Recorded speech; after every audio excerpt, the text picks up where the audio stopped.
Salut à tous pour cette nouvelle vidéo. Aujourd'hui, comme vous avez vu le titre, nous allons implémenter la résilience sur AWS. Euh, le- L'objectif principal, même pour laquelle beaucoup de gens se tournent, beaucoup d'entreprises aujourd'hui se tournent vers le cloud, c'est pour ça, cette résilience-là. C'est un atout pour les entreprises. Et aujourd'hui, je vais vous montrer une partie, une façon d'implémenter cette résilience-là. Ici, comme vous êtes en train de le lire, euh, vous allez apprendre à vous connecter à un équilibre de charge avec un groupe cible concernant des instances lancées dans différentes zones de disponibilité. Zone de disponibilité, ça veut dire quoi? Ça veut dire parce que Amazon a des serveurs dans plusieurs régions, dans plusieurs zones. Alors, ici, ce qui va se passer, c'est que nous allons créer des instances dans différentes zones. Ce qui fait en sorte que s'il y a une zone qui est à terre, soit due à des mises à jour, soit due à des catastrophes, votre application sera toujours fonctionnelle parce que si une zone est touchée, l'autre pourra fonctionner et gérer tout le trafic qui vient de vos clients. Alors, ici, nous avons commencé par comprendre le processus de déploiement d'une application résiliente dans plusieurs zones. Nous allons créer un groupe cible avec des instances. Nous allons créer un équilibreur de charge et associer le groupe cible à l'équilibreur de charge. Donc, pour vous illustrer ça un peu de façon graphique, j'ai essayé de faire un petit dessin pour pouvoir mieux comprendre ce dont on va faire. Ici, vous allez voir, ici, nous avons le groupe cible. Le groupe cible, qui est très important d'abord à créer.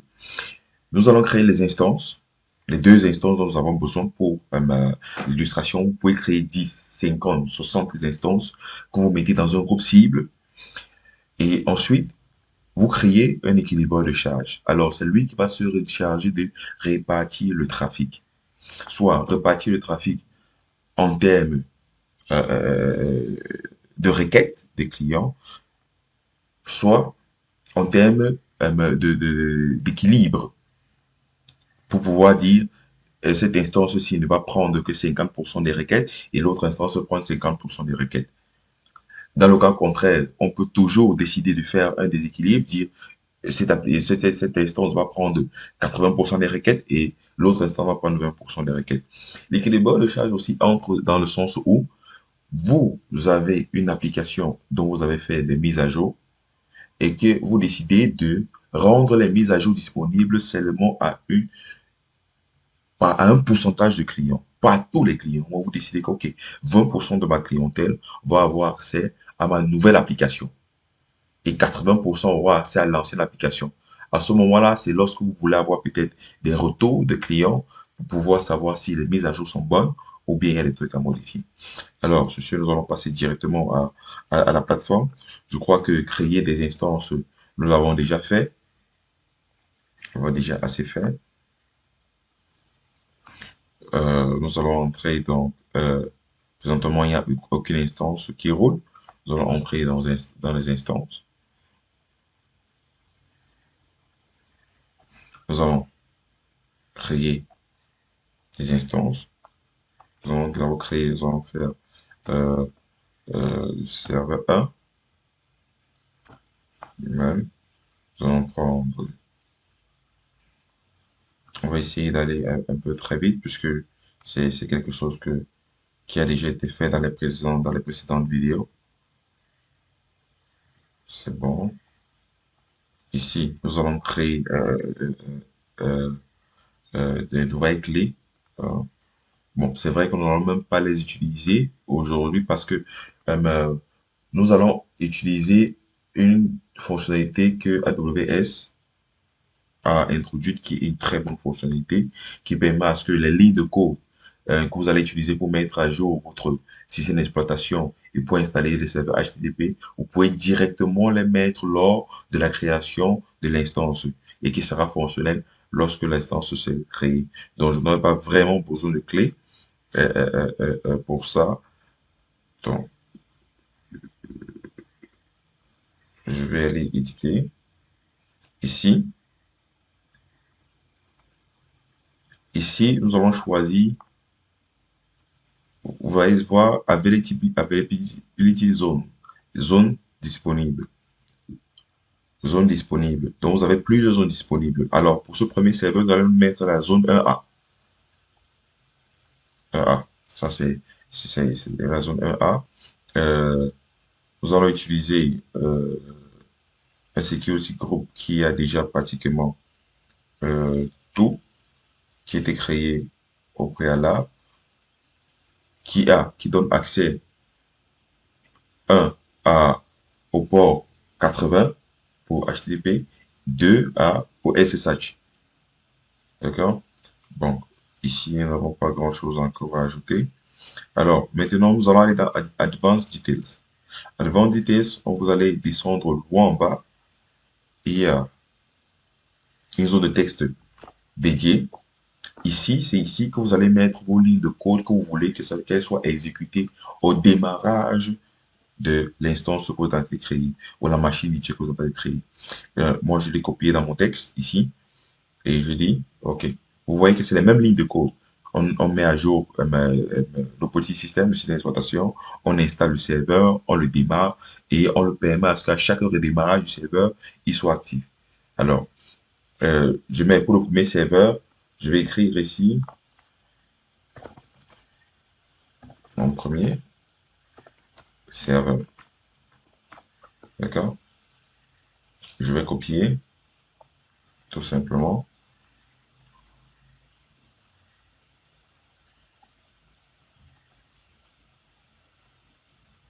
Et là, je colle là. OK. Je crois que tout est bon. Je vais sauvegarder. Je vais lancer. Je vais prendre n'importe quelle clé. Il paraît qu'il faut absolument avoir une clé. D'accord? Je prends une clé que j'ai déjà créée, que j'ai dans la machine. Et puis, je lance le serveur. Maintenant, ce qui va aller vite, pendant que lui, il est en train d'être lancé, je crée le deuxième. Vous allez voir la différence que je vais faire avec le deuxième. Là, c'est pour vous montrer, hein, ici, ce que j'ai dit, c'est de résilience là. Créer deux serveurs différents dans deux zones bien différentes qui permettent à ce que lorsque l'un est à terre, l'autre sera toujours fonctionnel. Là, c'est attention le même, parce que si vous voulez utiliser votre application, ça sera toujours dans le même, avec le même système d'exploitation. Je vais utiliser une autre clé pour ce serveur. Voilà, et voici où je fais la différence. Le premier, je choisis la zone A. Le deuxième, je choisis la zone B. Je dis, j'installe ce serveur dans la zone B. Je choisis un groupe de sécurité que nous connaissons, qui a déjà tout ce qu'il faut, accès au protocole HTTP et SSH. Donc, je vais faire la même chose ici.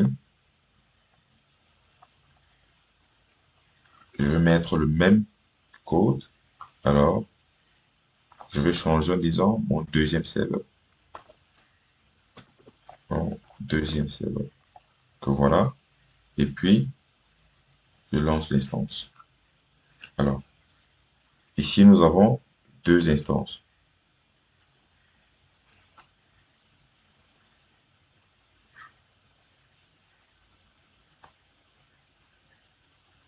Deux instances. Le premier est déjà actif et le deuxième est en cours. D'accord? Juste quelques secondes pour que les deux soient totalement actifs. OK. Les deux sont actuellement actifs. Alors, le status check et le alarm status qui sont en train de charger, je vais vous expliquer dans les prochaines vidéos lorsque nous allons parler d'un autre sujet qui sera très important, surtout au niveau toujours de la résilience, qui va permettre à votre système de façon automatique de créer de nouvelles instances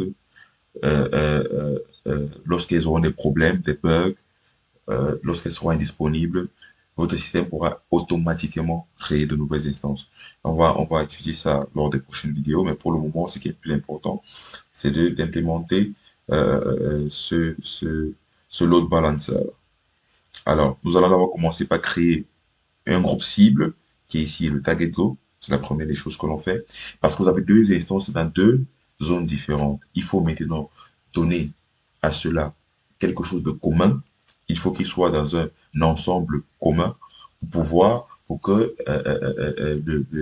l'équilibreur de charge puisse partager ces charges-là. Alors, je vais créer. Alors, vous avez là, choose target, les cibles sont les instances que j'ai déjà créées. Je vais donner un nom. Hein. Je vais dire que ça, c'est euh, le web. Je mets groupe cible. Groupe cible, groupe cible. D'accord. Bon, le port HTTP, oui, IPv4, d'accord. Les configurations sont bonnes. Par défaut, tout ce que vous voyez là, ce sont les trucs qui sont typiquement par défaut. Juste ici, que je vais mettre euh, help.html. Ceci, je vais vous expliquer lors des prochaines vidéos pourquoi j'utilise ce pad-ci.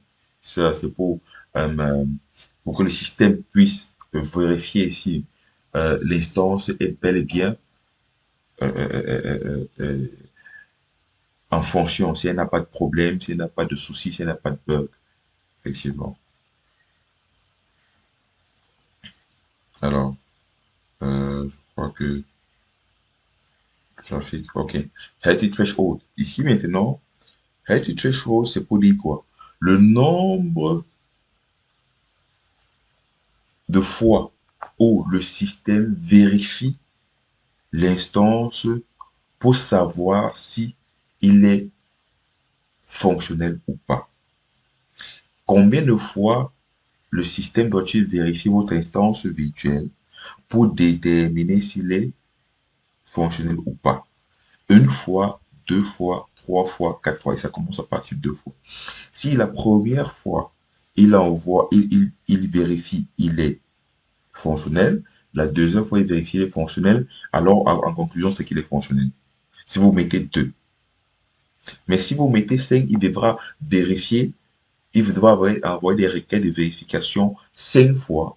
Et s'il a 5 fois positif, c'est où il saura que effectivement l'instance est fonctionnelle. Pour aussi vérifier si elle n'est pas fonctionnelle, ça veut dire s'il envoie des requêtes 2 fois et il a un retour 2 fois que le système a des fautes, a des bugs, là, il saura que le système est non fonctionnel et qu'il y a des choses, il faut sonner une alarme, il faut envoyer une alarme pour dire, OK, votre instance a des dysfonctionnements. Alors, vous avez, c'est pour ça qu'on dit healthy threshold, c'est pour vérifier si c'est fonctionnel, combien de fois quand il a envoyé des requêtes, combien de fois là tu recevoir le positif.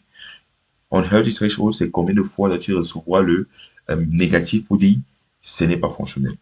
Maintenant, le time out, c'est combien de temps doit-il attendre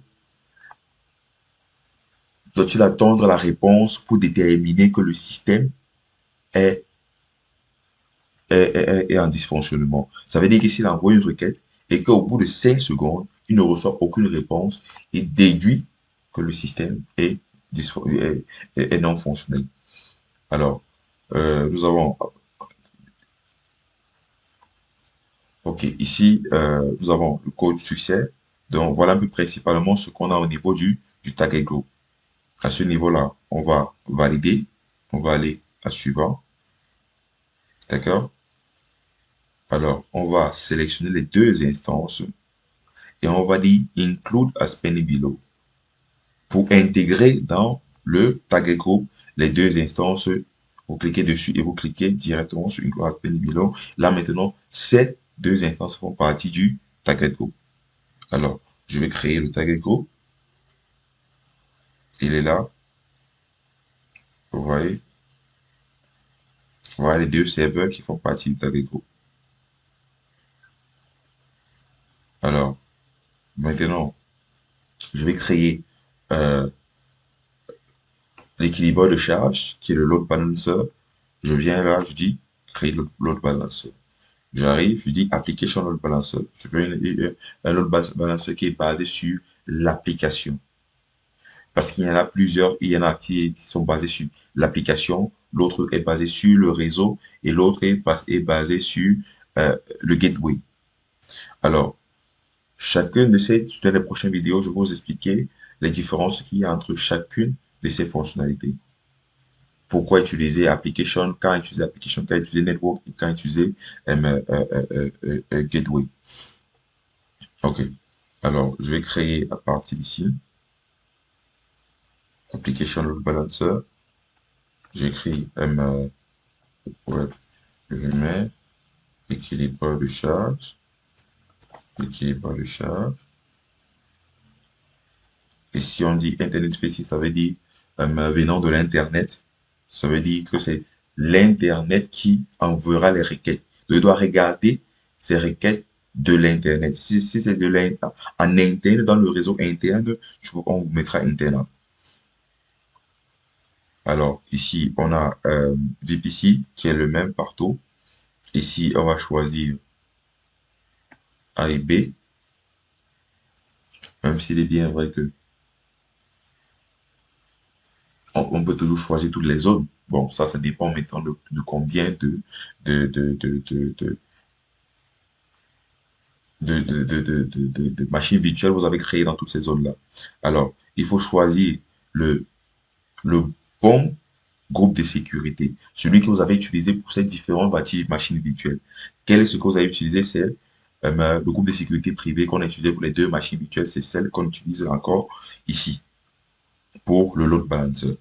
Alors, maintenant, il faut sélectionner le groupe cible que vous avez créé. Là, je sélectionne le groupe cible que j'ai créé. Et puis, c'est tout. Il n'y a plus grand chose à ajouter. Alors là, je vais juste créer, tout simplement. Alors, je vais aller sur voir ce load balancer. Le voilà. Bon, pour le moment, il est encore en train d'être créé. Alors, on va attendre un peu qu'il termine. Ok, comme vous pouvez voir, là maintenant c'est actif. L'équilibre de charge est actif. Voici un peu les détails de l'équilibre de charge que vous voyez là. Alors, maintenant, pour avoir accès à notre application que nous avons installée dans les différentes machines virtuelles, dans les différentes instances, ce n'est pas l'adresse IP des différentes instances que nous utilisons. Non. Nous utilisons ici le DNS de l'équilibre de charge. C'est lui qui va nous donner accès à toutes ces différents, qui va donner accès à tous ces différents instances. Ok. Comme vous allez voir, voici l'instance, le DNS en question. Je vais ouvrir HTTP. Je vais le mettre là. Et puis, tout simplement, vous allez voir mon premier serveur.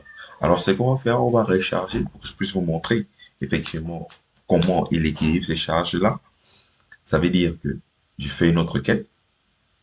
C'est toujours le premier serveur. Je fais une autre quête. Premier serveur. Je fais une autre quête. Premier serveur.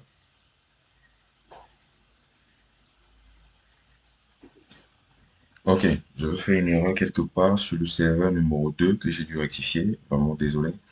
J'ai fait une erreur sur le système d'exploitation utilisé.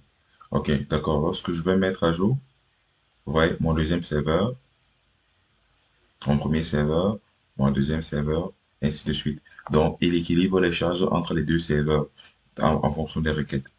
Chaque fois que les requêtes. Alors, vous allez voir maintenant, nous sommes dans le groupe cible. Vous allez voir que j'ai introduit une nouvelle instance dans le groupe cible. Parce que vous allez voir, il y a un qui est unhealthy, qui est dysfonctionnel.